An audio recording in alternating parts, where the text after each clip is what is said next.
Cimsa FKWNS presents Poci. Episode 3. Halo semua, kembali lagi di episode lain dalam Poci, podcast Cimsa FKWNS bersama aku, Hilya, Alumni Director Cimsa FKWNS 2020-2021. Nah, episode Poci kali ini menarik banget nih teman-teman, karena spesial buat merayakan Hari Dokter Nasional. Nah, untuk itu, sekarang aku ditemanin sama salah satu teman aku juga. Yuk kenalan dulu. Hai Hilya, halo semuanya. Sebelumnya perkenalkan, saya Pratnya Anindya Garini atau biasa dipanggil Arin. Di sini sebagai Local Officer on Medical Education. Nah sebelumnya terima kasih untuk Hilya udah mengizinkan aku buat join Poci kali ini ya. Iya Rin, sama-sama. Nah Rin, kan di Poci kali ini kita mau ngerayain Hari Dokter Nasional ya Rin atau HDN. Nah kita mau bahas apa sih di episode Poci ini tentang HDN ini? Nah, di HDN kali ini, seperti biasanya, Skomi itu kan sudah merayakan HDN itu di tiap tahunnya. Nah, untuk tahun ini, Skomi mengadakan poci dan infografis yang bertemakan Become a Professional Doctor, di mana tujuannya adalah meningkatkan pengetahuan mahasiswa kedokteran tentang bagaimana menjadi dokter profesional. Harapannya, nantinya, mahasiswa tersebut dapat menjadi agent of change. Wah gitu ya, keren-keren. Nah jadi gitu teman-teman, Poci kali ini kita akan membahas tentang cara menjadi dokter yang profesional. Dan tentunya selain sama Arin, di sini kita juga ditemenin sama salah satu narasumber kita yang gak kalah keren banget nih. Nah beliau adalah seorang dokter yang merupakan alumni Cimsa FKWNS, yaitu Dr. Amanda Boy Timorandita, Master of Medical Education. Halo, selamat datang Dr. Boy. Halo, Ya. halo semuanya. Halo, selamat Halo Cimsa dan Pocinya. Halo dokter. Halo dokter. Oke, mungkin Ya. boleh kasih perkenalan dikit dok, soalnya teman-teman para pendengar Poci di sini mau kenalan nih sama dokter, pada penasaran dokter siapa. Mungkin boleh perkenalan dulu dok, atau ceritain pengalaman dokter sama di Cimsa itu ngapain aja. Iya, jadi perkenalan diri dulu. Betul, nama saya Amanda Boy Timorandita atau biasa dipanggil dengan Boy. Saya alumni Cimsa FKWNS, masuk tahun 2006. Kemudian saat ini saya telah menyelesaikan studi S2 di Medical Education, terus masih lanjut lagi studi spesialis di ilmu kedokteran fisik dan rehabilitasi, atau orang banyak familiarnya dengan rehabilitasi medik di FK Universitas Airlangga, Surabaya. Kemudian kalau pengalaman Cimsa, saya pernah menjabat sebagai Vice Local for Internal Affairs itu tahun 2007-2008, kemudian lokal koordinator Cimsa di tahun 2008-2009, kemudian naik di nasional dan terpilih sebagai Vice President for Internal Affairs 2009-2010, kemudian lanjut lagi sebagai Supervising Council Cimsa Nasional satu tahun berikutnya 2010-2011. Kemudian masih lanjut lagi supporting division di 11-12 itu di Research and Development Director Cimsa Nasional. Habis itu mau lengser jadi alumni, itu masih diminta untuk bukan diminta sih, mengajukan diri sebagai co-chair Asia Pacific Regional Meeting tahun 2013. Waduh, keren banget nih, emang nih banyak banget dedikasi Dr. Boy dalam Cimsa ini dan juga dalam kehidupan kedokteran ini.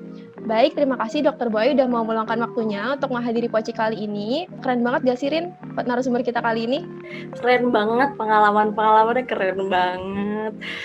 Sebelumnya salam kenal untuk Dr. Boy, dan sebelumnya selamat Hari Dokter Nasional untuk Dr. Boy dan dokter-dokter di Indonesia. Ya. Terima kasih juga. Selamat menjadi calon dokter ya. Amin. Amin ya. Terima kasih juga buat para dokter-dokter yang sudah berjuang dalam membantu memajukan kesehatan Indonesia, dan terima kasih juga terutama dokter-dokter di luar sana yang sedang berjuang di masa pandemi COVID sekarang ini. Benar banget, semoga semua dokter diberi kesehatan dan semoga pandemi COVID ini segera berakhir. Amin, amin. Amin. Nah, oke, kita kembali ke topik awal kita dulu nih tentang menjadi dokter yang profesional. Ngomongin tentang menjadi dokter yang profesional, kita mau tanya sedikit dong sama Dr. Boy. Menurut Dr. Boy, sosok dokter yang profesional itu seperti apa sih, Dok? Oke, jadi dokter yang profesional kalau bagi saya sendiri sebenarnya abstrak ya, karena profesional itu bisa ditinjau dari berbagai macam aspek. Misal kita loyal, terus kemudian kita sangat care sama pasien, memperhatikan pasien sekali. Jadi kalau dikatakan profesional hanya bisa merasakan, oh dokter ini profesional nih sama pasiennya, atau oh dokter ini kerjanya sangat rajin, itu adalah bagian-bagian dari profesional. Jadi kalau menurut saya untuk dokter profesional itu adalah yang bisa merasakan adalah orang lain. Tidak bisa kita, oh saya dokter boy, saya orang yang profesional. Nah itu sangat egosentris sekali ya kalau menurut saya. Jadi yang bisa merasakan mungkin ya kalau dokter dengan dosen ini dengan mahasiswa, berarti dosennya ini profesional nggak sih gitu, tepat waktu nggak sih, terus ngajarnya enak nggak sih, nah kayak gitu. Kalau dokter ya melayani pasiennya gimana, apakah dia cuek, ataukah dia komunikatif, ataukah dia sangat memperhatikan alternatif dengan berbagai macam pertimbangan pasien misalnya. Nah itu bagi saya adalah definisi seorang dokter yang profesional. Oke, baik. Itu dia teman-teman. Kalau menurut Dokter Boy sendiri, dokter profesional adalah yang dinilai dari orang lain. Nah, mungkin dari Dokter Boy sendiri, menurut Dokter Boy penting nggak sih kita sebagai mahasiswa kedokteran menjadi dokter yang profesional, atau seperti yang dokter bilang tadi, seperti yang baik pasiennya itu dapat merasakannya, atau seperti itu. Gimana, Dok? Oh, wajib gitu. Justru di saat mahasiswa lah, saat dimana milestone profesional itu harus sudah dibangun gitu. Karena kalau kita tidak melatih diri kita saat di mahasiswa ya, misalnya kita kayak ya enjoy the flow gitu ya, enjoy the flow doang gitu. Menurut saya nanti endingnya kayak ini arah saya jadi dokternya mau seperti apa gitu. Jadi nggak begitu punya arah yang jelas. Justru saat-saat mahasiswa ini adalah saat-saat untuk kalian mencari passion ya. Sebenarnya kalian tuh mau jadi dokter yang akan seperti apa. Nah itu saat yang paling penting adalah di saat mahasiswa. Oke, bener banget tuh ya teman-teman, wajib katanya kalau misalkan mau jadi dokter yang profesional itu. Nah, terus kan kita nih masih mahasiswa ya dok ya, terus gimana sih langkah awal yang bisa kita lakukan sebagai mahasiswa kedokteran untuk menjadi dokter yang profesional nantinya, gimana dok? Ya, sebenarnya ini bukan bermaksud menyombongkan diri ya, tapi mencoba untuk flashback saya dulu gitu ya. Jadi saya dulu itu, jujur saya sangat bosan kuliah. Nggak tahu ya kalau kalian bosan nggak kuliah? Kalau saya, ya, karena kalau dulu kan belum ada tutorial, belum ada skill lab, jadi kan kegiatan akademik itu sangat monoton pada perkuliahan dan mungkin praktikum gitu. Jadi bagi saya itu sangat membosankan. Terus saya merasa bahwa kayaknya saya nggak mau jadi dokter yang cuma ketemu pasien ngobati selesai, tapi saya pengen value yang lain, yang orang lain tuh merasakan bahwa oh kalau mencari seseorang dokter yang sosoknya X, nih dokter Boy ini orangnya, nah kayak gitu. Nah itu saya mulai dari sejak mahasiswa untuk jadi orang yang lebih produktif. Jadi punya faktor X gitulah.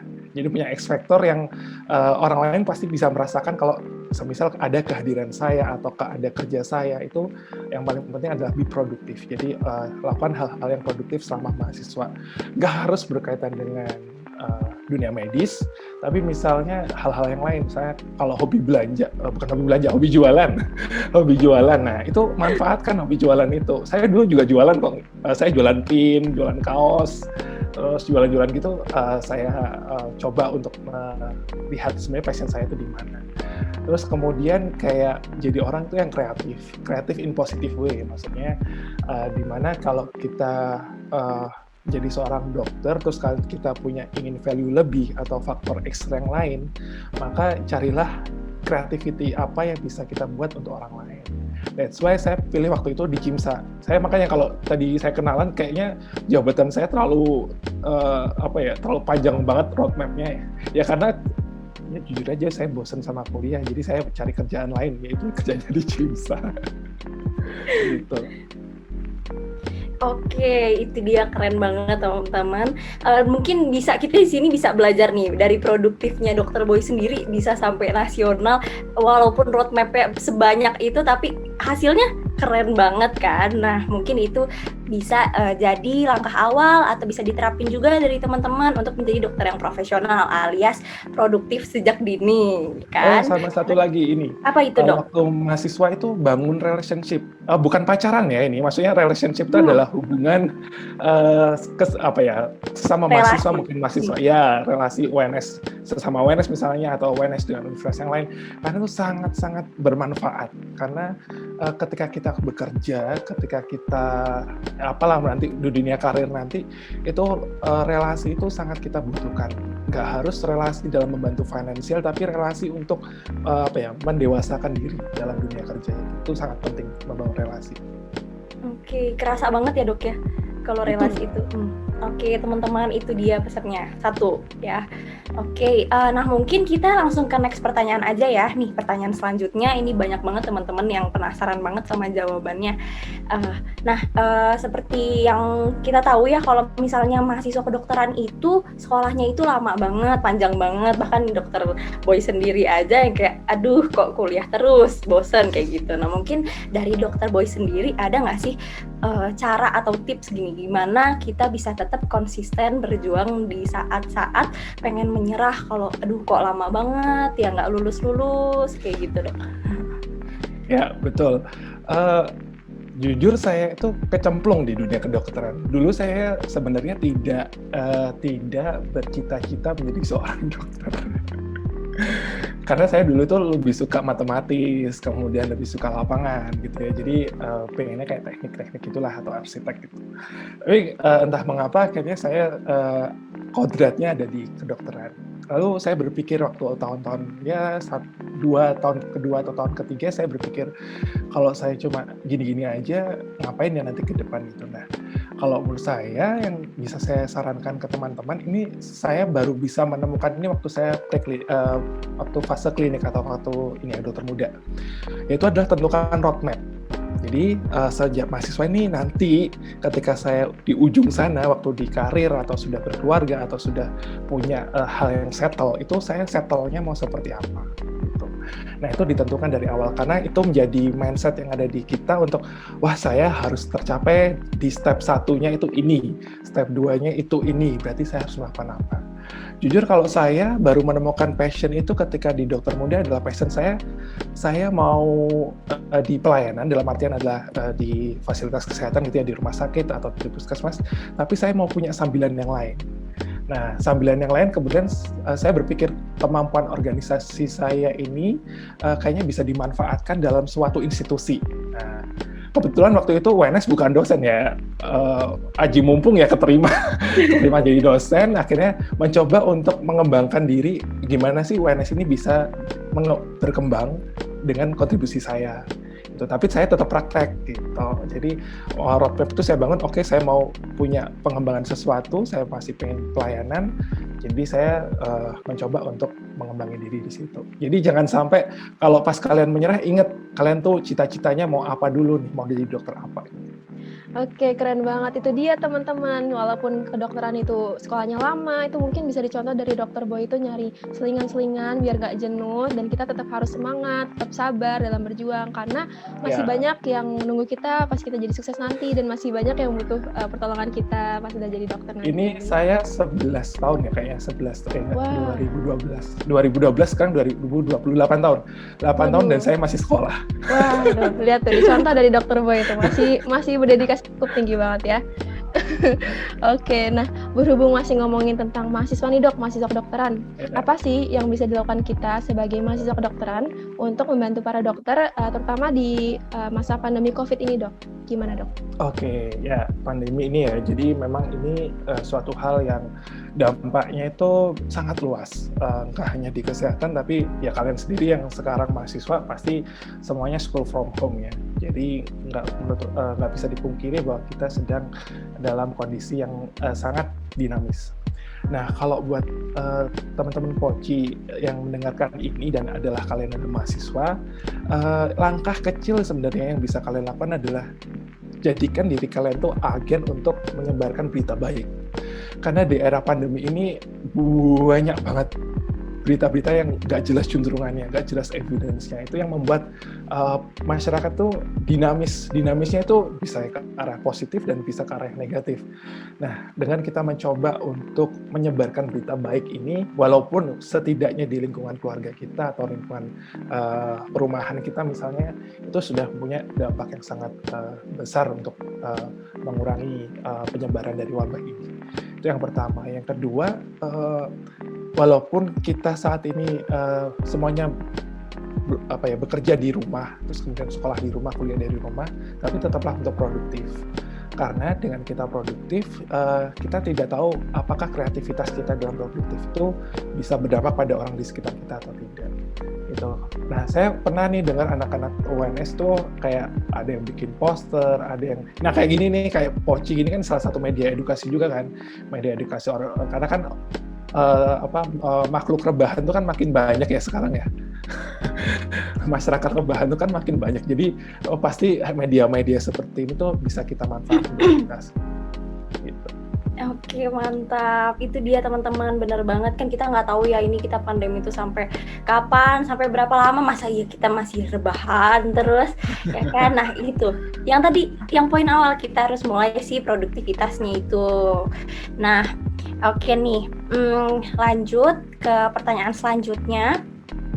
Nah, beberapa dari kita ya dok ya, bilang kalau misalnya menjadi dokter profesional itu mencakup dari 7-star dokter. Nah, tapi sebelumnya masih banyak nih dari kita yang belum tahu 7-star dokter itu apa sih. Nah, mungkin dari Dr. Boy sendiri bisa menjelaskan ke kami apa itu 7-star dokter. Ya, beruntunglah kita menjadi calon dokter atau dokter karena kita punya bintang tuh 7 ya, nggak cuma hotel doang yang bintangnya 5 gitu kan ya. Ya, jadi bintang 7 atau 7-star dokter itu adalah role yang kita punya sebagai seorang dokter ke depannya itu akan harusnya seperti apa gitu ya. Yang pertama adalah healthcare provider. Jadi kita adalah penyedia pelayanan kesehatan. Kita terlibat dalam proses pelayanan kesehatan. Kemudian yang kedua adalah decision maker atau pengambil keputusan, baik itu keputusan klinis untuk pasien itu ketika kita tangani kan kita buat keputusan ini pasien harus ditanganinya seperti apa, ataupun decision dalam artian adalah kebijakan atau policy yang terkait dengan masalah kesehatan.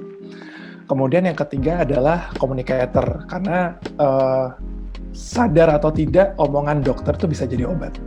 Gitu ya, omongan dokter bisa jadi obat karena salah satu elemen pada tata laksana itu kan proses edukasi. Nah, itu adalah kita harus menjadi good communicator. Yang keempat adalah community leader. Nah, dokter ini khususnya di budaya timur itu kayak dipandang wah gitu ya kalau seorang dokter tuh ya, wah dokter nih, wah pinter dan segala macamnya. Nah, paradigma ini harus kita manfaatkan untuk kita menjadi seorang leader untuk mengarah menjadi perubahan yang lebih baik. Itu ada harapannya seorang dokter sebagai community leader. Nah, yang kelima adalah manajer. Nah, kalau manajer ini adalah pengelolaan terkait dengan masalah kesehatan atau masalah yang ada di dalam suatu institusi pelayanan kesehatan ataupun masalah yang ada di masyarakat, kita managingnya. Gitu. Kita yang mengelola bagaimana pemecahan masalahnya. Yang berikutnya adalah researcher. Researcher ini atau peneliti karena kita kan di dunia medis perkembangannya sangat dinamis ya. Bahkan contohnya COVID ini. Kalau teman-teman pendengar Poci ini lihat panduan COVID itu kayak 1 bulan sekali atau bahkan 2 atau 3 minggu itu kayak berubah. Atau ada yang lihat update, itu tandanya bahwa kita dituntut untuk benar-benar up to date terkait dengan masalah keilmuan. Itu adalah researcher. Dan yang terakhir, sebenarnya yang paling penting, 6 tadi, healthcare provider, decision maker, communicator, community leader, manager, dan researcher itu tidak bisa akan terlaksana dengan baik dan bijak kalau kita tidak punya iman dan takwa. Oke, keren banget tuh. Itu aja teman-teman dari 7-star dokter. Ada 7 tuh ya, nggak cuma hotel yang cuma bintang 5, tapi dokter sendiri punya bintang 7 ya dok ya. Nah, itu tadi jelasin segala macam 7-star dokter. Mungkin tadi juga udah jelasin dikit tentang caranya menjadi 7-star dokter ya dok ya. Mungkin bisa jelasin lebih lanjut, cara kita bisa menjadi 7-star dokter itu bagaimana dok? Oke, kalau cara mungkin saya jabarkan satu persatu ya, dan ini berkaca pengalaman saya 8 tahun menjadi seorang dokter. Sebenarnya 8 tahun tuh masih sangat cemen-cemen banget lah ya, masih dokter yang ecek-ecek lah, belum dibanding yang lain gitu. Gimana kita ya? Memang dokter. belum. Ya, jadi untuk menjadi 7-star dokter memang tahapannya bisa dipupuk dari sekarang, dari zaman mahasiswa ya. Yang pertama untuk menjadi seorang healthcare provider, mulailah untuk kita peduli sama orang. Peduli ini bisa khususnya adalah dalam dunia medis. Kita kepo itu boleh, tapi kepo yang positif terkait dengan dunia medis. Semisal nih, itu paling sering kan tahun pertama mahasiswa kedokteran kan udah ditanya, "Dek, saudaraku sakit ini, enaknya dikasih obat apa ya?" Nah itu kan pasti sudah punya pengalaman kayak gitu kan. Bener banget. Sedangkan kalian mungkin masih belajarnya anatomi, fisiologi, belum ke arah farmakologi. Nah, kita nggak apa-apa, kepo aja. Emang misalnya demamnya mulai kapan? Kemudian kita mulai anamnesis. Itu adalah tanda kita sudah mulai memunculkan star yang pertama, yaitu healthcare provider. Yang kedua terkait dengan decision maker, ini adalah yang paling krusial kalau menurut saya, karena dokter itu otaknya nggak boleh lola, alias loadingnya lama. Karena terutama dokter umum ya, kalau dokter umum kan kita dilatih untuk menangani satu kegawatan yang di situ kecepatan kita untuk berpikir dan ketepatan kita untuk mengambil keputusan sangat harus dilatih. Nah, untuk menjadi itu jangan sampai mahasiswa tuh loadingnya lama gitu, diminta apa mikirnya 1 hari 2 hari. Nah, karena kita posisi emergency itu tidak bisa menunggu waktu. Yang ketiga terkait dengan communicator, kalau ini saya yakin anak zaman sekarang sudah pandai lah untuk cuap-cuap, basa-basi busuk lah. Itu harus dilatih, nggak apa-apa. Kalau menurut saya dulu adalah mantan penyiar, jadi saya sangat terlatih untuk ngomong hahaha, boleh dari yang penting sampai nggak penting, tapi itu sangat bermanfaat untuk kita ngomong sama pasien, karena pasien itu level pendidiknya bisa berbeda-beda, sehingga cara kita berbicara, cara kita beredukasi itu justru mempunyai strategi-strategi khusus. Terus kalau jadi leader, nah ini kalau jadi leader kuncinya adalah ego kalian. Ego kalian bisa nggak sih untuk bisa diturunkan atau kita bisa bekerja sama dengan orang lain dan terlibat dalam satu tim. Terus kalau jadi manajer ya ini adalah bagaimana cara kita untuk mengelola. Kalau saya punya quote itu dari Maxwell kalau saya, seorang filsuf, kamu menjadi seorang leader atau seorang manajer itu harus tahu jalannya, knows the way, goes the way, and shows the way. Jadi tunjukkan jalannya, lakukan jalannya, dan ayo kita bareng-bareng lakukan gitu. Sama kalau jadi researcher sama iman dan takwa, kalau researcher adalah curiosity ya. Jadi berawal dari kepo tadi, kita harus cari evidence-nya. Nah itu adalah awal dari researcher. Dan yang terakhir, jangan lupa berdoa, beribadah, dan dekatkan diri pada Yang Maha Esa. Oke, keren banget itu dia teman-teman. Jangan lupa kita kejar dunia, kejar juga akhiratnya. Yeah. Itu mungkin step-step dari Dokter Boy, mungkin bisa sebagai acuan juga buat kita buat jadi dokter yang profesional intinya, atau 7-star dokter tadi. Nah, kita udah selesai bahas 7-star dokter nih. Selanjutnya kita bahas tentang sistem pendidikannya yang ada di Indonesia. Mungkin seperti yang kita ketahui dari kurikulum sendiri yang diterapkan di fakultas kedokteran atau di prodi kedokteran itu sendiri, tiap kampusnya kan beda-beda, banyak banget nih. Nah, mungkin dari Dokter Boy sendiri, menurut Dokter Boy, apakah kurikulum tersebut udah menunjang kita atau menciptakan dokter yang profesional nantinya? Atau kurikulum yang seperti apa sih yang menunjang atau yang mencetak dokter yang profesional nantinya? Seperti itu. Oke. Jadi kalau kurikulum sebenarnya kita punya payung yang sama, yaitu standar kompetensi yang menjadi dasar untuk kita mendeliver materi ataupun kompetensi yang harus dikuasai oleh mahasiswa kedokteran. Kita punya payung yang sama memang, betul. Setiap FK punya cara sendiri-sendiri atau strategi sendiri-sendiri untuk bagaimana mendeskripsikan dan mendeliver materi-materi tersebut. Bagi saya pribadi, kalau pengalaman sharing dengan sejawat dari FK lain, sebenarnya kurikulum kita itu sama, dalam artian adalah goals-nya itu sama, cuma memang strateginya memang berbeda-beda. Goals-nya adalah 7-star dokter tadi. Jadi kalau berkaca pada profesionalisme, kalau teman-teman Poci baca SKDI 2012 yang masalah piramida itu, yang ada pilar, terus kemudian ada atapnya, itu adalah bagian dari bagaimana kita menjadi dokter yang profesional, di mana profesional itu adalah sebagai fondasinya. Dan itu sudah dideskripsikan dalam kurikulumnya, jadi memang sudah terdesain untuk teman-teman mahasiswa kedokteran itu menjadi bisa lebih profesional. Namun, ini kembali lagi ke masing-masing individu. Bagaimana masing-masing mahasiswa kedokteran itu menyikapi masing-masing pembelajaran. Dalam artian gini, mahasiswa itu dalam belajar itu dibagi 3, yaitu superficial, deep learner, sama strategic learner. Nah, kalau strategic learner itu adalah tipikal mahasiswa yang cari cara terbaik bagi dia sendiri atau bagi kelompoknya untuk bagaimana sih cara menguasai suatu keilmuan.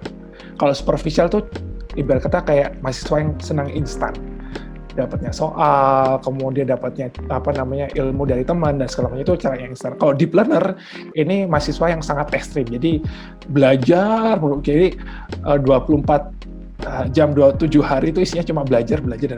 Nah, kalau survei menunjukkan bahwa sebenarnya mahasiswa kedokteran itu rata-rata strategic learner, walaupun sebenarnya ada yang superficial kayak ngandelin teman sendirilah gitu.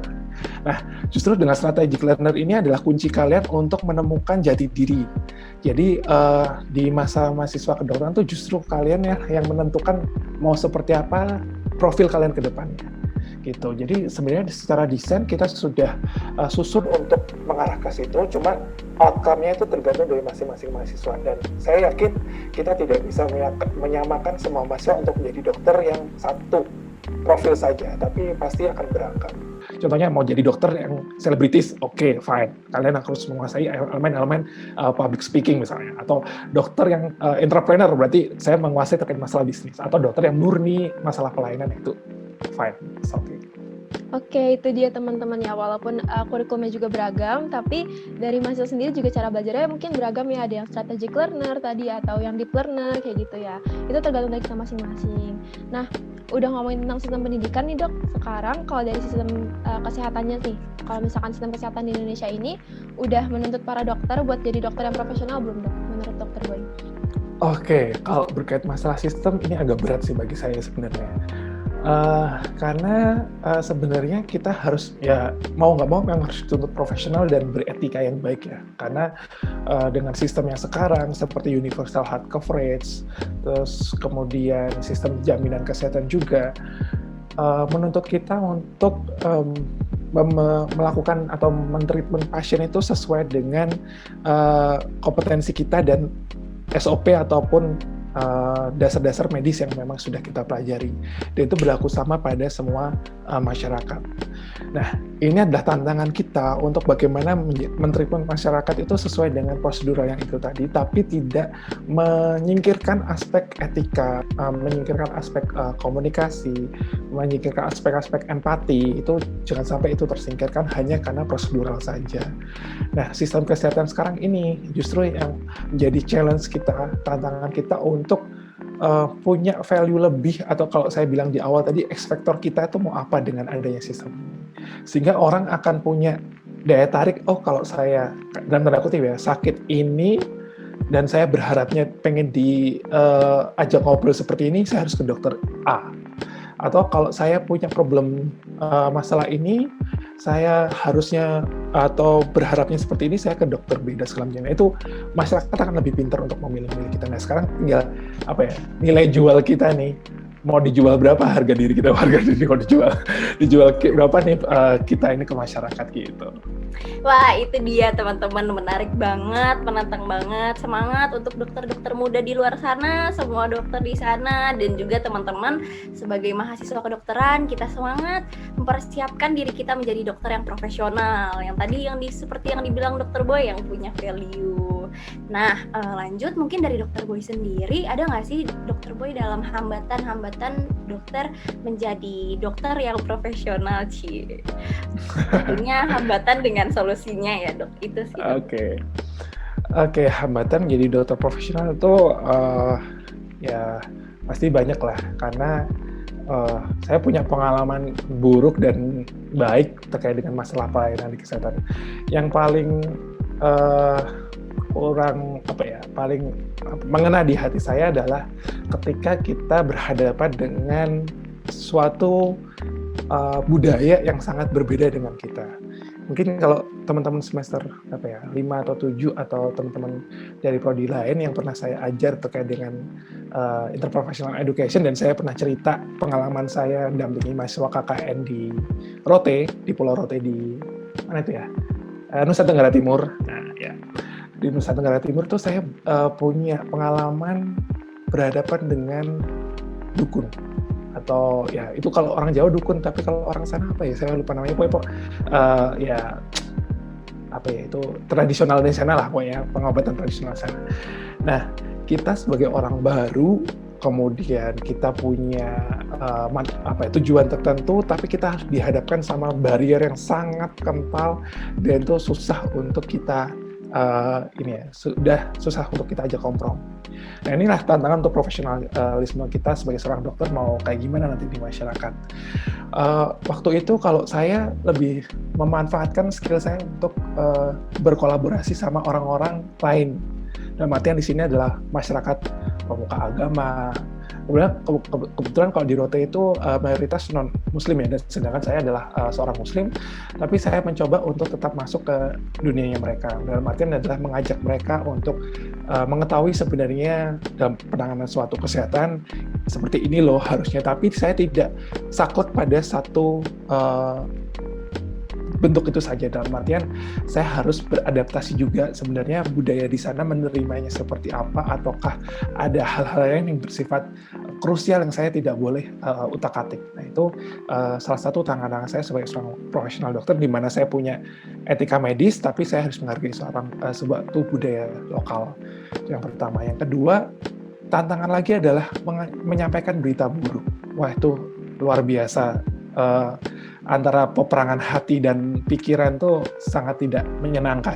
Ya, contohlah, mungkin kalau teman-teman mahasiswa di Poci ini belum merasakan mengabarkan suatu kematian ya. Nah itu, wah, saya itu paling benci kalau mengabarkan suatu kematian gitu ya. Sudah berusaha resusitasi, sudah berusaha masukin obat ini, tapi kita tetap tidak bisa menghalangi kuasa yang di atas gitu. Nah itu ngomongnya bahwa Pak, Bu, mohon maaf, dan segalanya itu, wah, sangat berat sekali. Tapi kita harus profesional sebagai seorang dokter, dan itu harus tersampaikan.